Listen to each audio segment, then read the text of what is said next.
umurnya 25 tahun, lalu saudara akan menuntut untuk mencuci kakinya, mungkin ada beberapa pertanyaan yang timbul. Mengapa saudara melakukan itu?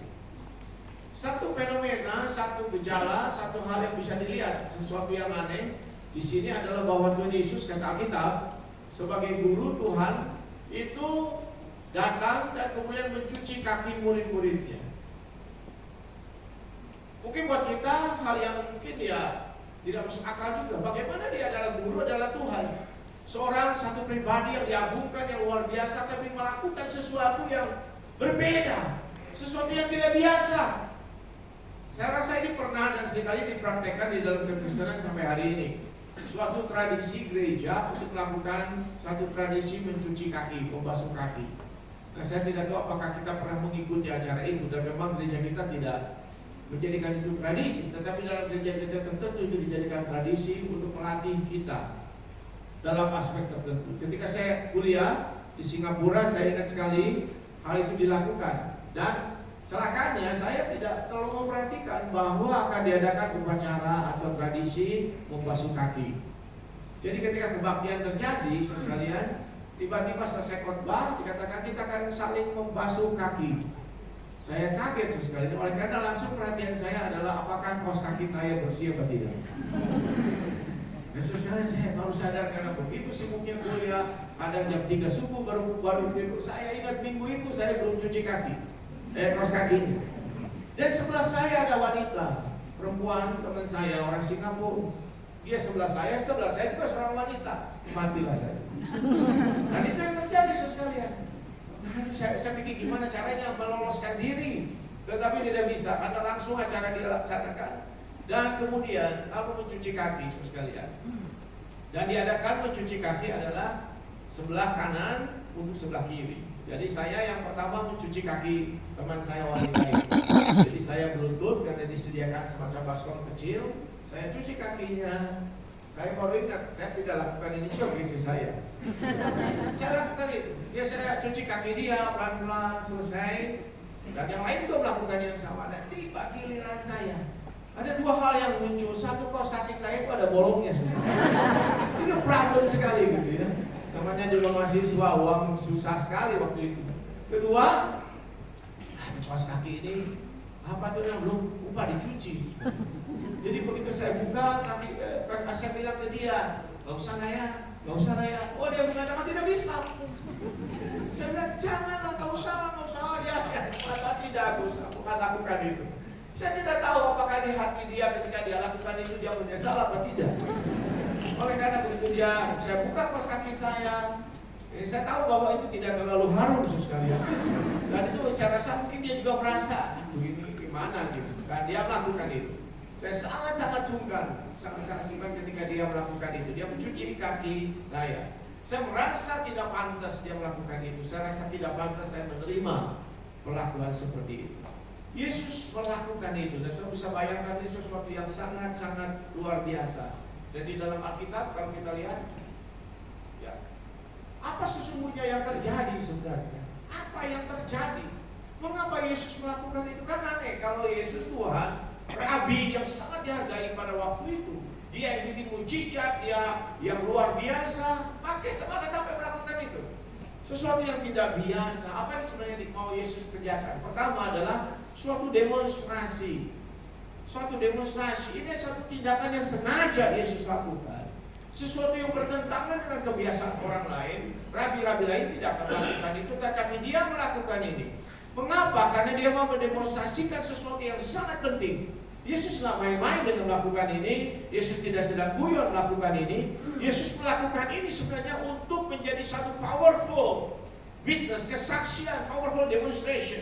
Demonstrasi yang sangat powerful untuk mengajarkan kepada murid-muridnya tentang kerendahan hati dan pelayanan. Sesuatu yang luar biasa. Dia mendemonstrasikan itu. Dia mengaktualisasikan itu. Dia melakukan peragaan itu di tengah-tengah murid-muridnya. Dan itu serius sekali dia lakukan. Dan kalau kita perhatikan di dalam Alkitab, maka ini dilakukan sebenarnya di saat-saat terakhir sebelum Yesus disalibkan. Jadi kalau namanya pelajaran, ini adalah chapter terakhir, bab terakhir yang Yesus katakan. Yesus ngajar yang lain sudah, bikin mujizat sudah, semuanya sudah. Ini chapter terakhir. Chapter terakhir adalah chapter kerendahan hati, dan chapter tentang bagaimana memiliki spirit melayani. Ini chapter terakhir. Dan dia akan sepertinya Yesus dikatakan dalam kitab bahwa Yesus itu sekarang telah tahu bahwa saatnya telah tiba untuk beralih dari dunia kepada Bapa. Dia sudah mau naik ke surga. Dia tahu dan dia tahu Bapa sudah menyerahkan segala sesuatu kepadanya, dan saatnya untuk dia untuk tinggalkan dunia ini. Ini adalah chapter terakhir, jam pelajaran terakhir, jam selesainya daripada seluruh perkuliahan pelajaran hari itu. Dan Yesus menggunakan momen ini, menggunakan peragaan ini untuk mengajar dengan sangat serius tentang kerendahan hati dan tentang melayani.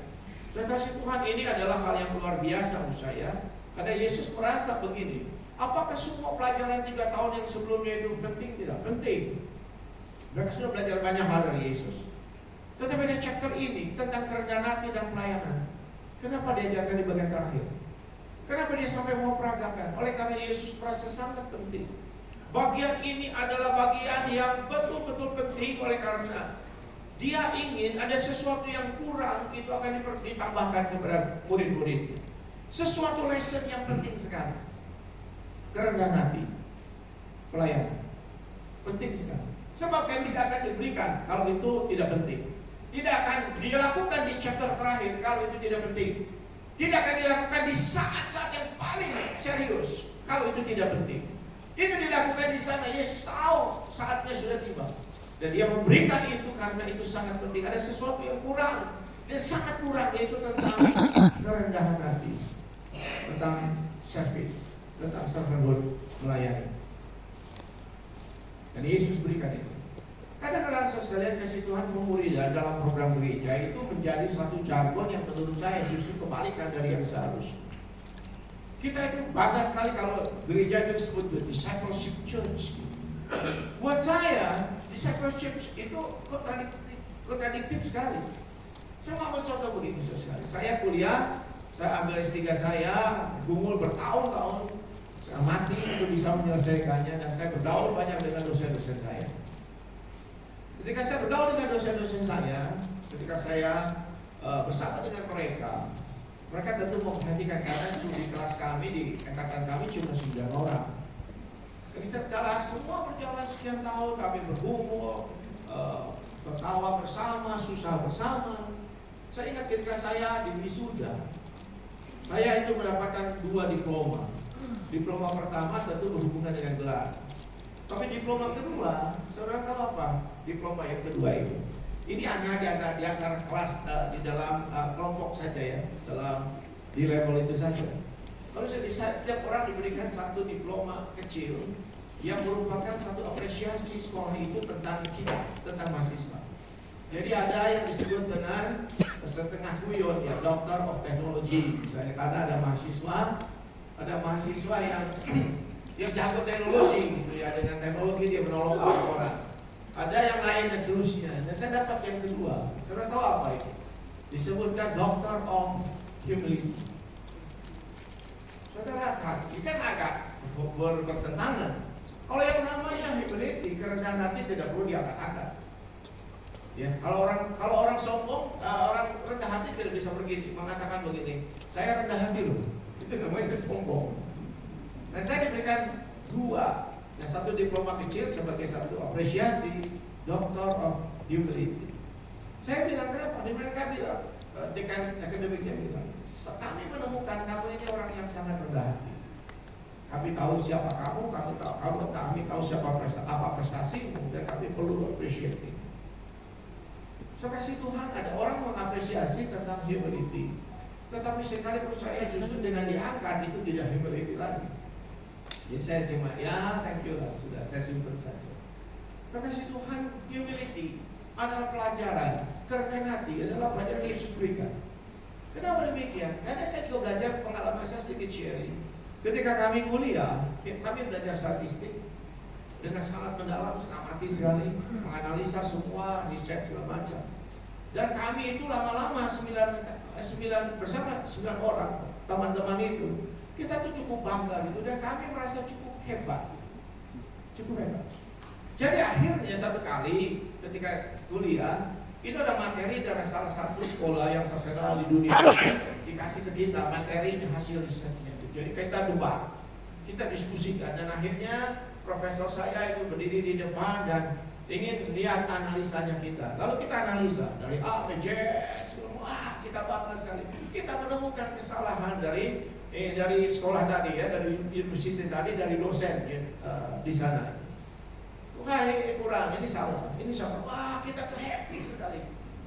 Artinya kalau dari sudut pelajaran kita tuh betul-betul sudah lumayan lah, sudah canggih lah. Tim kami ini tim yang luar biasa, luar biasa lah, bagus lah, oke, bangga sekali. Ini kurang. Jadi kita ditanya, wah kita bilang ini kurang, halaman ini kurang, halaman ini tidak benar, halaman ini. Kesimpulan, ini paper tidak bagus. Kesimpulan, yang nulisnya profesor dari sana, sekolah itu it's not good, tidak bagus. Sudah tahu apa yang terjadi? Profesor saya itu langsung dia pergi ke kantornya dan dia membawa sebuah kertas. Setiap orang dikasih satu kertas. Sudah tahu kertas itu bunyinya apa? The Vow, janji seorang scholar. Sudah tahu isinya janjinya apa? Beberapa janji. Salah satu janjinya, saya tidak akan membanggakan diri dengan kemampuan akademik saya. Saya akan menghormati semua pendapat orang. Itu janji.